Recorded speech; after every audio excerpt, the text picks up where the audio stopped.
아침 햇살이 커튼 사이로 스며들었다. 식탁 위엔 식은 커피 한 잔. 신문 위에는 굵은 글씨로 이렇게 적혀 있었다. 상속세 폭탄 시대. 이상하게 그 문장 하나가 머릿속을 떠나지 않았다. 59세. 정년까지 딱 1년. 사람들은 내게 이제 좀 쉬라고 했다. 평생 고생했으니 이제 마음 편히 살라고 했다. 그 말이 왜 그렇게 낯설게 들렸을까? 나는 아직도 출근할 때 셔츠에 다림질을 하고 회사 복도를 걸을 땐 허리를 펴고 걷는다. 후배들은 여전히 나를 부장님이라 부르고 사람들은 내가 든든한 가장이라 생각한다. 그런데 나는 안다. 그 말들 속엔 이미 퇴직자라는 뜻이 숨어 있다는 걸. 요즘 들어 모든 게 숫자로 보였다. 전기요금, 통장 잔액, 남은 퇴직금 예상액. 심지어는 내 하루의 가치까지 숫자로 계산되는 기분이었다. 그래서일까? 신문 속 상속세 이야기가 유난히 마음에 걸렸다. 나도 이제 준비해야 하나? 하은이 결혼하면 뭘 남길 수 있을까? 그런 생각들이 하루에도 수십 번씩 머리를 스쳤다. 그날 저녁 퇴근 후 집에 돌아왔을 때 조용히 부엌에서 들려오는 그릇 부딪히는 소리를 들으며 생각했다. 이제 그만 쉬라는 말이 왜 이렇게 서운할까? 나는 가족을 위해 살아왔다고 믿었다. 그런데 막상 나이를 먹고 나니 가족을 위해 살아온 나를 증명할 방법이 돈과 체면밖에 남지 않은 것 같았다. 그때였다. 퇴직자 창업 성공담을 다루는 뉴스가 TV에서 흘러나왔다. 인생 제2막 50대 창업으로 성공하다. 활짝 웃는 사람들의 얼굴 사이로 내 마음은 이상하게 흔들렸다. 그날 밤 친구에게서 전화가 왔다. 퇴직자 대상 소규모 투자 모임이라 했다. 리스크는 거의 없고 단기 수익률은 20% 이상이다. 그 말이 내 귀에 박혔다. 그럴 리가 없다는 걸 알면서도 이상하게 그 말이 믿고 싶었다. 이거면 가족이 편해지겠지. 그렇게 스스로를 설득했다. 이건 욕심이 아니라 책임이라고, 이건 모험이 아니라 계획이라고. 며칠 뒤 나는 책상 위에 서류를 펼쳐놓고 앉았다. 볼펜 끝을 쥐는 손이 이상하게 떨렸다. 퇴직금 일부만 넣으면 된다 했다. 퇴직 전 마지막으로 한 번만 제대로 해보자. 이번만 성공하면 하은이 결혼도 노후도 걱정 없을 거다. 그때 시선이 서랍으로 갔다. 아내가 늘 넣어두던 봉투 하나. 비상금 건드리지 말 것. 그 글씨가 눈에 들어왔다. 하지만 나는 손을 멈추지 않았다. 이건 투자야. 가족을 위한 거야. 스스로에게 그렇게 말하며 봉투를 집어들었다. 손끝이 약간 떨렸다. 그러면서도 이상하게 가슴은 뜨거웠다. 커피를 한 모금 마셨다. 쓴맛이 강하게 혀를 스쳤다. 그 쓴맛이 어쩐지 내 인생 같았다. 창문 밖으로는 달빛이 길게 비치고 부엌 창에 비친 내 모습은 조금 낯설었다. 나는 그 낯선 얼굴에게 속삭였다. 이번엔 잘해보자. 그날 밤 봉투는 사라졌다. 그리고 그 봉투와 함께 내 인생의 균형도 아주 조금 눈에 띄지 않게 흔들리기 시작했다. 퇴근 후의 저녁 공기는 유난히 무거웠다. 정년이 다가올수록 회사 사람들의 눈빛이 달라졌다. 예전엔 내가 회의실에서 말을 하면 모두 고개를 끄덕였는데 이젠 그저 조용히 듣기만 한다. 누군가 내 뒤를 이을 준비를 하고 있다는 걸 굳이 말하지 않아도 느낄 수 있었다. 그럴수록 나는 더 이를 붙잡았다. 괜히 보고서를 다시 읽고 불필요한 회의까지 챙겼다. 마치 아직 나는 쓸모 있다는 걸 누군가에게 증명해야만 하는 사람처럼. 그날도 퇴근길에 휴대폰을 들여다보았다. 투자 진행 현황 안내드립니다. 메시지 한 줄에 심장이 두근거렸다. 작은 카페에 들러 노트북을 켜고 확인했다. 첫 수익금은 다음 달 입금 예정. 그 문장을 보는 순간 묘한 안도감이 밀려왔다. 이제 정말 잘 되는구나. 퇴직 전에 자리를 잘 잡으면 가족에게 자랑스러운 아버지로 남을 수 있을 것 같았다. 하은이 결혼 자금도 노후도 이제 걱정 안 해도 되겠다는 확신이 들었다. 그날부터 나는 매일 거래처와 연락했다. 매일 전화 서류. 내 일상은 다시 젊어진 것 같았다. 아침에 거울을 보면 피곤한 얼굴 속에서도 어딘가 살아있는 눈빛이 보였다. 하지만 그건 오래가지 않았다. 입금일이 한 번 미뤄지고 두 번 미뤄지고 세 번째부터는 연락이 잘 닿지 않았다. 전화기 너머로 들려오는 목소리는 언제나 같은 말만 반복했다. 조금만 기다려달라. 조금만. 그 짧은 말 한마디가 두 달이 되고 세 달이 되었다. 그리고 그 사이 통장 잔고는 점점 줄어들었다. 퇴직금 일부는 이미 들어갔다. 그리고 이제는 그나마 남아있던 생활비까지 조금씩 손대기 시작했다. 이건 잠깐이야. 곧 돈이 들어오면 다시 채워 넣으면 돼. 나는 그렇게 스스로를 설득했다. 하지만 그 말이 거짓이라는 걸 속으로는 알고 있었다. 밤마다 식탁에 앉아 계산기를 두드리며 숫자를 맞춰봤다. 그 숫자들은 매번 엇나갔다. 그러면서도 이상하게 지금 포기하면 진짜 실패다라는 생각이 들었다. 가끔 아내가 물었다. 요즘 무슨 일 있냐고, 왜 이렇게 늦게 들어오냐고. 그럴 때마다 나는 웃었다. 괜찮아. 다 잘 되고 있어. 그 말이 나올 때마다 내 안에 무언가는 조금씩 부서져 갔다. 하루는 새벽에 눈이 떠졌다. 습관처럼 휴대폰을 확인했다. 거래처 담당자 번호로 전화를 걸었다. 없는 번호입니다. 짧은 기계음이 귓속을 때렸다. 그 순간 손끝이 싸늘해졌다. 다음 날 출근도 하지 못했다. 택시를 타고 주소로 향했다. 건물 앞에는 작은 표지판이 붙어 있었다. 이전했습니다. 그리고 그 밑에는 아무런 연락처도 없었다. 바람이 불었다. 내 손에 쥔 종이 한 장이 날아가듯 흔들렸다. 그 안에는 계약서 사본이 있었다. 처음 서명할 때는 그렇게 반짝이던 종이가 이제는 낡고 구겨져 있었다. 나는 잠시 벤치에 앉았다. 하늘은 파랗고 햇살은 따뜻했지만 내 안은 텅 비어 있었다. 퇴직을 앞둔 남자가 빈손으로 앉아있는 모습을 누가 봤다면 뭐라 생각했을까? 운이 나빴네라고, 욕심을 냈네라고 말했겠지. 하지만 사실은 그냥 두려웠을 뿐이었다. 가족이 나를 잊을까봐, 내 자리가 사라질까봐 그게 그렇게 무서웠다. 집에 돌아오니 아내는 평소처럼 조용히 저녁을 준비하고 있었다. 그 평온한 일상이 오늘따라 너무 낯설었다. 나는 입을 열 수가 없었다. 모든 걸 말하고 싶었지만 그 순간이 두려웠다. 당신이 왜 그랬어라는 한마디가 내 남은 자존심을 다 부숴버릴 것 같았다. 그래서 나는 또 거짓말을 했다. 회사 일이 많아서 좀 피곤하네. 그리고 그날 밤 서랍 속에서 다시 봉투 하나를 꺼냈다. 이번엔 정말 마지막이라 생각했다. 하지만 알고 있었다. 이 마지막이라는 말이 언제나 시작의 다른 이름이라는 걸. 손에 쥔 봉투의 무게가 이상하게 무겁게 느껴졌다. 아내가 잠든 방을 스치며 나는 속삭였다. 조금만 더 기다려줘. 이번엔 진짜 잘 될 거야. 그 말은 누구에게 하는 말이었을까? 아내에게? 아니면 무너져가는 나 자신에게? 그날 새벽 서류 가방에 계약서를 넣으며 나는 아주 작은 떨림을 느꼈다. 손끝에서 전해진 그 떨림은 두려움이었을까? 아니면 마지막 희망이었을까? 나는 알지 못했다. 다만 한 가지는 분명했다. 그날 밤 나는 가족을 위해 시작한 일이 결국 가족을 잃는 길로 한 걸음 더 들어서고 있었다는 것만은. 회사에 앉아 모니터를 바라보고 있으면 숫자들이 눈앞에서 춤을 췄다. 그 숫자들이 내 인생을 조롱하는 것 같았다. 퇴직까지 이제 석 달. 서류 인수인계가 시작되었고 후배들은 내가 앉던 자리를 조심스레 비워두기 시작했다. 내가 없어진 자리에 새로운 의자가 놓이는 걸 보면서 나는 그 자리가 내 인생의 끝인 것만 같았다. 책상 서랍 안엔 여전히 계약서가 들어있었다. 매번 버리려다 결국 손이 멈췄다. 마치 그것마저 버리면 내가 정말 아무것도 아닌 사람이 될 것 같았다.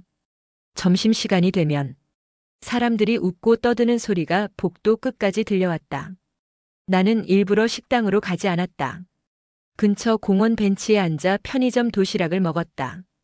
젓가락질을 하다 문득 하늘을 보면 눈앞이 뿌옇게 흐려졌다. 퇴직을 앞둔 사람이 느끼는 두려움이란 건 끝에 대한 공포보다 나를 더 이상 필요로 하지 않는다는 그 차가운 현실 때문이었다. 집에서도 입을 다물었다. 아내가 말을 걸면 짧게 대답했다. 대화가 길어지면 거짓말이 늘어날 것 같았기 때문이다. 괜찮아. 피곤해. 그 두 마디로 모든 걸 덮었다. 밤이 되면 책상 앞에 앉았다. 조용한 방 안에서 전기장판의 미세한 소음까지 들렸다. 모니터 불빛에 비친 내 얼굴이 낯설었다. 한때는 가장이란 이름이 자랑스러웠는데 이젠 그 단어가 나를 무겁게 짓눌렀다. 계산기를 두드려 봤다. 마이너스가 계속 이어졌다. 그래도 어떻게든 채워보려 새로운 대출 상품을 찾아봤다. 하지만 신용도 나의 소득, 어느 것 하나 유리하지 않았다. 결국 그날 새벽, 내 이름으로 된 마지막 통장에서 잔액 전부를 이체했다. 남은 건 그동안 가족 몰래 모은 소액 비상금조차 사라진 통장. 잔액 0원이라는 숫자가 마치 내 존재의 무게처럼 느껴졌다. 그날 아침 출근길 지하철 창문에 비친 내 얼굴이 창백했다. 모자를 눌러쓰고 고개를 숙였다. 누가 내 속을 들여다볼까봐 겁이 났다. 회사에 도착하자 후배가 내 책상 옆을 치우고 있었다. 부장님, 이건 이제 창고로 옮길까요? 나는 말없이 고개만 끄덕였다. 그때 후배가 미소를 지었다. 아무런 악의 없는 평범한 미소였다. 그 미소를 보는 순간 이상하게 울컥했다. 세상은 아무렇지 않게 흘러가고 나만 뒤처져 있는 기분이었다. 퇴근 후 집에 들어서면 불이 켜진 거실이 따뜻해야 하는데 그날따라 그 불빛이 눈부시게 차가워 보였다. 아내의 발소리가 들리면 나는 일부러 방으로 들어갔다. 대화가 무서웠다. 오늘 하루 어땠어? 그 평범한 물음에도 나는 아무 대답도 할 수 없었다. 그러다 문득 딸아이의 결혼식 사진을 떠올렸다. 드레스를 입고 웃던 얼굴, 그 옆에서 어색하게 서 있던 나. 그때는 정말 행복했다고 믿었다. 그런데 이제는 그 웃음조차 내게는 먼 세상의 일처럼 느껴졌다. 내가 무너진 건 사업이 아니라 마음이었다. 돈을 잃은 게 아니라 스스로를 잃은 것이었다. 가끔 거울 앞에 서면 눈빛이 마주치지 않았다. 마치 내 안에 누군가가 나를 보고 이렇게 말하는 것 같았다. 너 도대체 왜 이렇게 됐냐? 나는 대답하지 않았다. 그저 고개를 숙였다. 그게 내가 할 수 있는 유일한 회개였다. 그날 밤 모든 불을 끄고 방 한가운데 앉아 있었다. 아내가 자는 방에서 들려오는 규칙적인 숨소리가 이상하게 멀게 느껴졌다. 나는 조용히 속삭였다. 이제 정말 끝인가? 그 말이 내 입에서 나오자 방 안 공기가 무겁게 가라앉았다. 어딘가에서 시계 초침이 천천히 흘러갔다. 그 소리가 마치 내 남은 자존심을 하나씩 깎아내리는 소리 같았다. 나는 눈을 감았다. 그리고 처음으로 아무 말도 하지 않고 아무것도 하지 않은 채 긴 밤을 통째로 견뎠다. 며칠째 아내와는 거의 말을 하지 않았다. 나는 출근하듯 외출했고 아무 일 없는 사람처럼 퇴근했다. 그러나 그 아무 일 없음이 나를 점점 더 공허하게 만들었다. 퇴직까지 이제 2달. 회사 사람들은 이미 내 이름을 서류에서 지우고 있었다.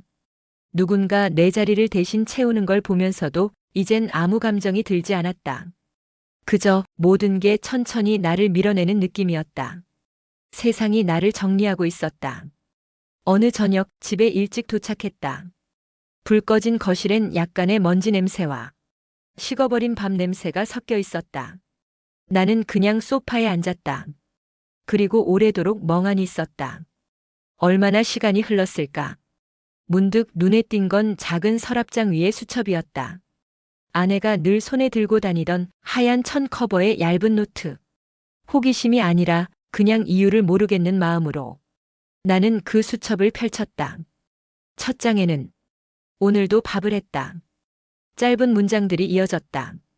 별것 아닌 일상의 기록들. 그런데 그 아래 한 문장이 내 시선을 멈추게 했다. 성호 씨가 요즘 많이 지쳐 보인다. 그래도 아직은 믿고 싶다. 손끝이 떨렸다. 그 문장을 읽는 동안 가슴 어딘가가 뜨겁게 무너져 내렸다. 나는 아내에게 한 번도 믿음을 준 적이 없었다. 그런데 아내는 여전히 나를 믿고 있었다. 나는 그날 처음으로 깨달았다. 가족이라는 건 성공해서 자랑할 때 함께 웃는 사람들이 아니라 실패했을 때 곁에 남아주는 사람이라는 걸. 수첩을 덮고 나니 방 안 공기가 달라 보였다. 아까까지만 해도 무겁던 공기가 조금은 따뜻해진 것 같았다. 나는 조용히 소파에 앉아 두 손으로 수첩을 꼭 쥐었다. 눈앞이 흐려져서 글씨가 보이지 않았다. 그날 밤 오랜만에 불을 끄지 않았다. 방 안엔 조용한 전등 불빛만이 남았다. 그 불빛 아래서 나는 생각했다. 내가 해야 할 건 돈이 아니라 용기였구나. 아내에게 미안하다고 말해야겠다고 처음으로 마음속으로 다짐했다. 그 다짐이 입 밖으로 나오기까진 아직 시간이 더 필요하겠지만 적어도 그날 밤만큼은 내 안에서 무너진 무언가가 조금은 다시 일어서고 있었다. 일기장을 본 그날 이후 나는 며칠 동안 이상하리만치 평온했다. 아내의 짧은 글 한 줄이 마음속 어디에선가 희미한 불빛처럼 남아 있었다. 그 덕분일까? 며칠 만에 깊은 잠을 잤다. 하지만 그 평온은 오래가지 않았다. 그날은 토요일이었다. 햇살이 따뜻했고 나는 모처럼 청소라도 해보려고 방을 정리했다. 책상 위 서류 더미를 정리하다가 가방 속에 있던 계약서 봉투가 툭 하고 떨어졌다. 순간 심장이 멎는 줄 알았다. 그 봉투가 그대로 바닥에 펼쳐졌다. 투자 계약서라는 굵은 글자가 선명했다. 그 순간 방문 너머로 가볍게 발소리가 다가왔다. 그리고 정적. 뒤돌아보니 아내가 문가에 서 있었다. 무표정한 얼굴, 그리고 그 손끝에는 그 봉투가 들려 있었다. 나는 아무 말도 할 수 없었다. 말을 꺼내면 무너질 것 같았다. 아내의 입은 굳게 다물려 있었고 그 침묵이 더 무서웠다. 시간이 멈춘 듯 했다. 어떤 변명도 입 밖으로 나오지 않았다. 이건 다 너희를 위해서였다. 그 말을 하려 했지만 그건 이미 아무 의미가 없었다. 내가 믿음을 지키지 못한 순간 그 이유는 변명이 되어버린다. 아내는 천천히 봉투를 내려놓고 방을 나갔다. 문이 닫히는 소리가 마치 철문이 닫히는 소리처럼 무겁게 들렸다. 나는 그 자리에 주저앉았다. 한동안 아무 생각도 들지 않았다. 그저 공기만이 내 곁을 스쳐 지나갔다. 그날 저녁 식탁 위에는 밥 한 공기와 국 한 그릇이 놓여 있었다. 아무 말 없이 식사를 마쳤다. 아내의 젓가락 소리 하나하나가 귀를 찔렀다. 나는 고개를 들 수가 없었다. 그날 밤 방 안의 공기가 이상하게 차가웠다. 창문 틈새로 들어오는 바람 소리, 멀리서 들리는 냉장고의 진동음, 모든 게 너무 선명하게 들렸다. 그 소리들이 내 안의 죄책감을 더 크게 만들었다. 나는 서랍에서 계약서를 꺼내 가만히 바라보았다. 처음엔 희망의 상징이던 종이가 이제는 내 죄를 증명하는 증거처럼 보였다. 나는 왜 이렇게 됐을까? 그 한마디가 입안에서 맴돌았다. 지금이라도 솔직히 말해야 할까? 아니면 그냥 아무 일 없던 척해야 할까? 그 두 갈래의 생각이 밤새 머릿속에서 싸우고 있었다. 결국 나는 아무 말도 하지 않았다. 그게 오히려 더 비겁했다. 창문 밖을 바라보았다. 골목 가로등이 깜빡이며 꺼지고 켜졌다. 그 불빛이 내 마음 같았다. 꺼질 듯, 그러나 완전히 꺼지지도 못한 채 흔들리고 있었다. 어쩌면 나는 이미 오래전부터 무너지고 있었던 걸지도 모른다. 다만 이제서야 그 무너짐이 눈앞에 드러난 것뿐이었다. 그날 밤 나는 조용히 혼잣말을 했다. 그래. 결국 이 모든 건 내 손으로 망쳐버렸구나. 그날 아침 알람이 울리기도 전에 눈이 떠졌다. 이제는 출근이라는 말보다 마지막 출근이라는 단어가 더 익숙했다. 양복장 한쪽에 걸려있던 오래된 회색 정장을 꺼냈다. 몇 년 전 회사 창립 기념식 때 입었던 옷이었다. 그때는 그래도 누군가가 내 이름을 불러주었고 내 말에 사람들이 귀를 기울였다. 이젠 그럴 일은 없었다. 거울 앞에서 넥타이를 매려는데 손끝이 자꾸 흔들렸다. 이 넥타이를 맨 게 오늘이 마지막 일지도 모른다는 생각이 들었다. 넥타이 매듭이 조금 비뚤어졌지만 고쳐 묶지 않았다. 그마저도 이제는 의미가 없었다. 회사 정문 앞.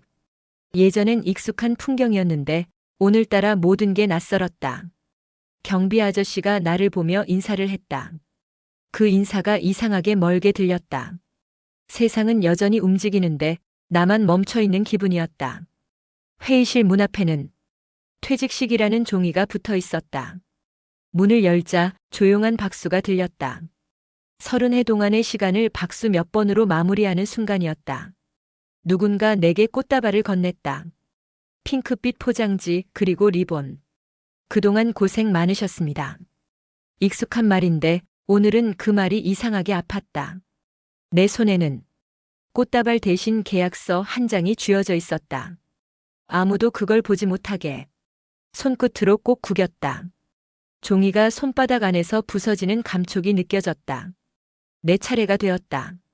앞으로 나가 인사말을 해야 했다. 미리 준비한 문장이 있었지만 목이 막혀 한마디도 나오지 않았다. 30년 동안 함께 해주셔서 감사합니다. 그 한 문장조차 입 밖으로 나오지 않았다. 대신 숨소리만 들렸다. 사람들의 시선이 내 얼굴을 향했지만 나는 고개를 숙였다. 박수 소리가 어색하게 번졌다. 그 소리가 내 심장 속 빈 공간에 울려 퍼지는 것 같았다. 퇴직 기념패가 내 손에 쥐어졌다. 금색으로 반짝이는 글씨. 근속 30년 공로패. 그 글씨가 눈에 들어오자 이상하게 웃음이 났다. 이 공로패가 내 인생의 전부였던 걸까? 이제 남은 건 아무것도 없는데. 퇴직식이 끝난 후 사람들이 사진을 찍자며 다가왔다. 나는 잠깐 웃는 척을 했다. 사진 속의 나는 여전히 부장님이었다. 하지만 사진이 찍히는 순간 나는 이미 그 자리에 없었다. 사람들이 하나둘 떠나고 회의실이 텅 비었다. 의자 몇 개가 어지럽게 밀려 있었다. 그 자리에 앉았다. 햇살이 블라인드 사이로 들어와 책상 위에 선을 그었다. 나는 조용히 속삭였다. 이제 진짜 끝이구나. 창밖을 보니 젊은 직원들이 웃으며 걸어가고 있었다. 그들의 어깨엔 내 지난 세월이 얹혀 있는 것 같았다. 그게 조금 부럽고 조금은 다행스러웠다. 회사 정문을 나서는 순간 바람이 얼굴을 스쳤다. 그 바람 속엔 익숙한 냄새가 섞여 있었다. 점심시간의 음식 냄새, 자동차 매연, 그리고 봄이 오는 냄새. 나는 잠시 멈춰섰다. 손에 쥔 공로패가 무겁게 느껴졌다. 이제 이걸 어디에 두어야 할까? 가방 속에서 구겨진 계약서가 손끝에 닿았다. 그때 마음속 어딘가에서 낡은 문이 닫히는 소리가 들렸다. 조용하고 냉정하게. 그날 저녁 집에 돌아와 신발을 벗었다. 거실 불빛이 켜져 있었지만 나는 곧장 방으로 들어갔다. 침대에 앉아 손에 쥔 공로패를 바라봤다. 그리고 천천히, 아주 천천히 그 위에 먼지를 손끝으로 쓸어냈다. 그 순간 깨달았다. 이제 나는 가족에게, 세상에게, 그리고 나 자신에게서도 더 이상 불릴 이름이 없다는 걸.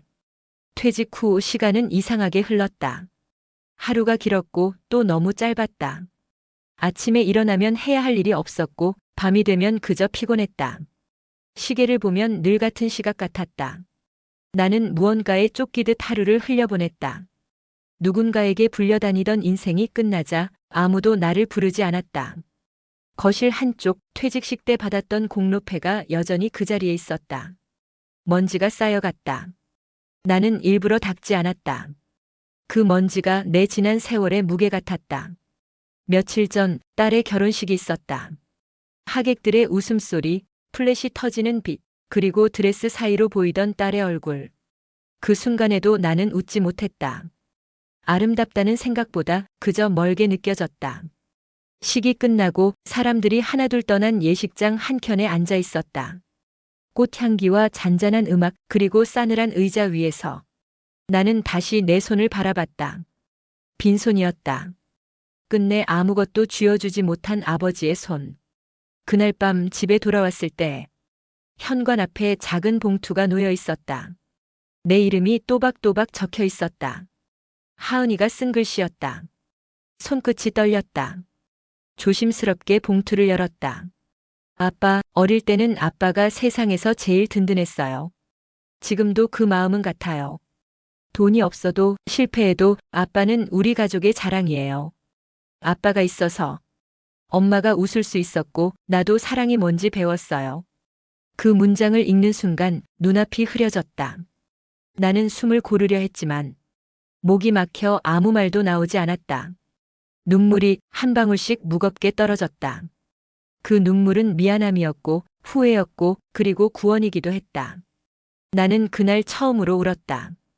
아무도 보지 않는 곳에서 아무 말 없이 조용히 오래 참고 있던 감정이 무너져 내리듯 쏟아졌다. 손끝에 닿은 편지가 젖어들었다.